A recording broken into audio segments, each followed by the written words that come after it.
right? So we can go here, and then we just tell it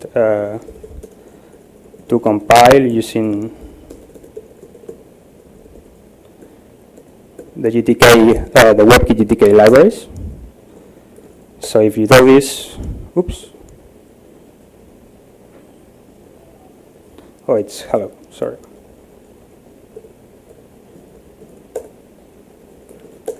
So if you do this, you just get an empty window. One thing that you usually do is you connect to this delete event, and when it's received, you exit the program. The delete event is an event that GTK generates when you click here in this X in the window. So it will generate an event called delete, and when you press, we tell the program to just quit GTK, so it finishes. So now that we have this basic stuff, we can create a web view.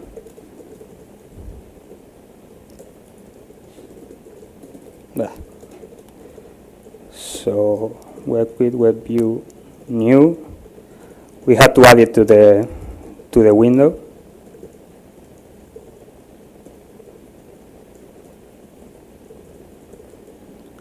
So we do it like this, and that's it. And now we should show some content probably in the web view. So you can just create this very basic content. Let's see, like this.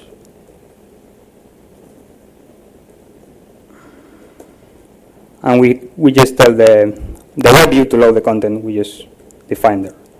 So WebKit, web view, load the string. We have to cast this to web view because we define it as a widget.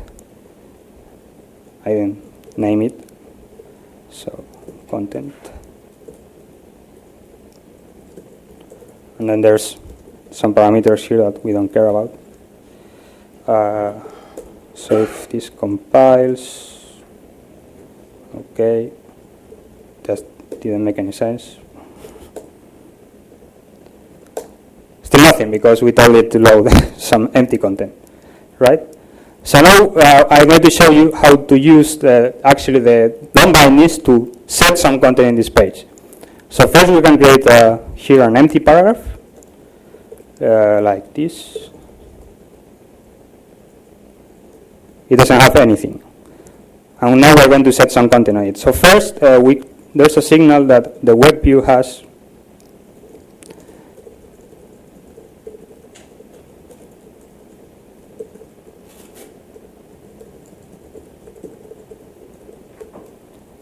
Which tells us when it has finished parsing the content we have set on it, so we can do whatever we want with it.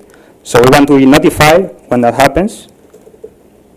So we connect to the signal. We receive the view where this happened, and the user data which we pass null, so we don't care at all about what's coming on here.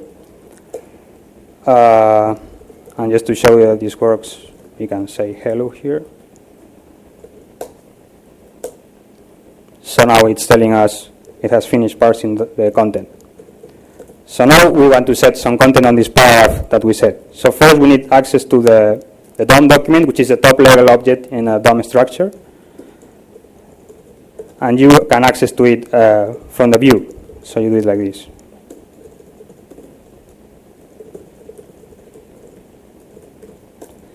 Once you have the document, you have access to the DOM MPIs that we are all familiar with. I gave one example here.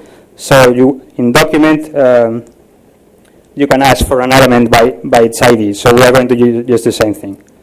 So we do, it's going to return an element.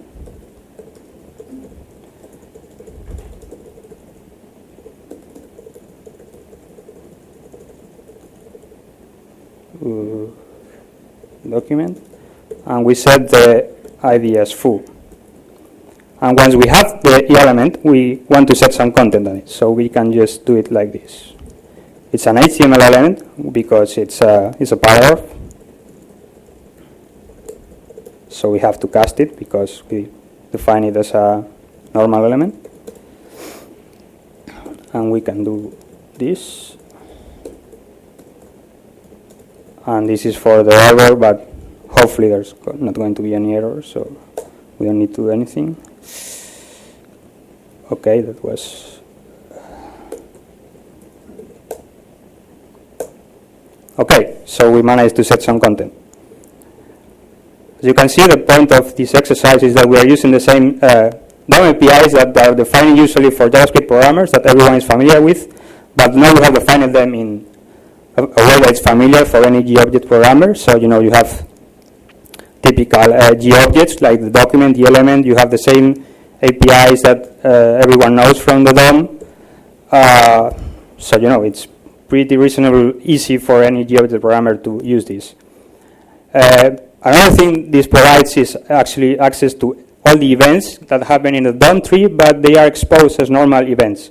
So if you remember this delete event, it has a name, then dash, an event. And you can pass a callback, and when it happens, the callback is executed. So for instance, we provide something very similar in any element. Let's say a click event. When you click on the event, the callback that you define will be called. And it just works the same way that the normal GTK events. So you go here. Actually, this was wrong. Doesn't matter. So the element that received the event itself, and the user data that, again, we don't care about. Here we just tell that we are not doing anything. We won't let the event go. In GTK, all the event callbacks return a Boolean value. If you return true, you are telling the program that you handled the event and you don't want it to continue further. If you return false, it means let the process continue handling the event in the upper layers of the system. So we don't want to block it in any particular way. And for instance, what we can try to do now is just to change the text that is in the label, in the paragraph when we click on it. So we can just use the same function we used before and do this.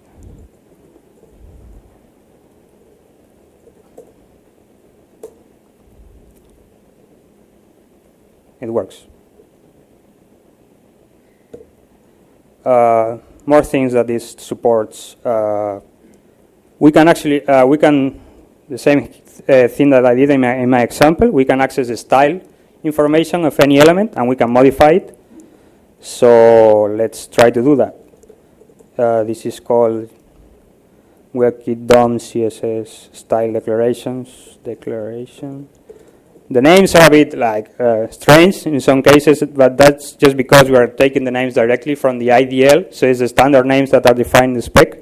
We are just exposing them directly in GObject. Maybe we will want to provide different names so they are easier to use, but for now we are just sticking to what the standard says. So style, we get the style from the element. And we can set style properties that are normal CSS style properties. So the style, we can set the color, red. This is a parameter that is seldomly used, which is the importance of the CSS declaration. We should probably make a function that accepts this as a not mandatory parameter because you almost never use it. So let's see if this works.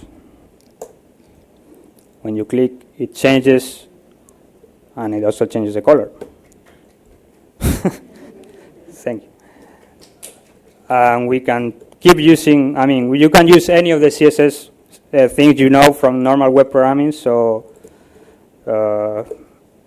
like, I don't know. You can set the font really big.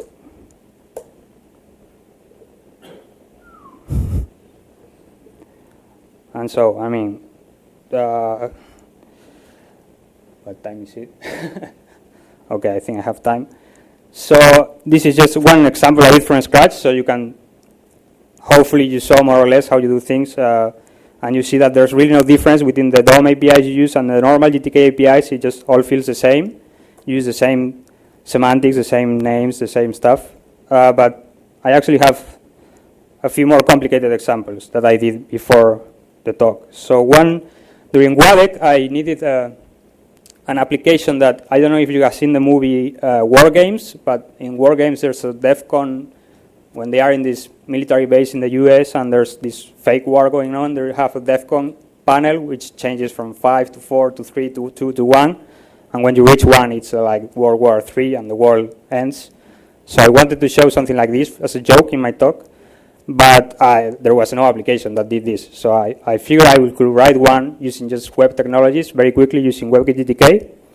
So I did an app that allows you to change the DEFCON level from any 5 to 4 or 3 to 1. So for instance, let's change to 3, from 3 to 2. Oh, the resolution is wrong. Let me check one thing.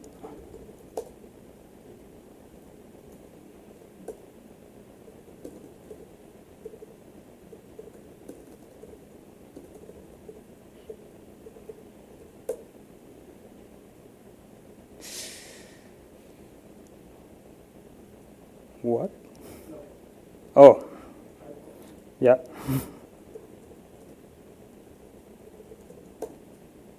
Okay. Yeah, okay, the resolution is not okay, but, well, more or less you can see how it works. I don't know if you can listen, but it actually has sound.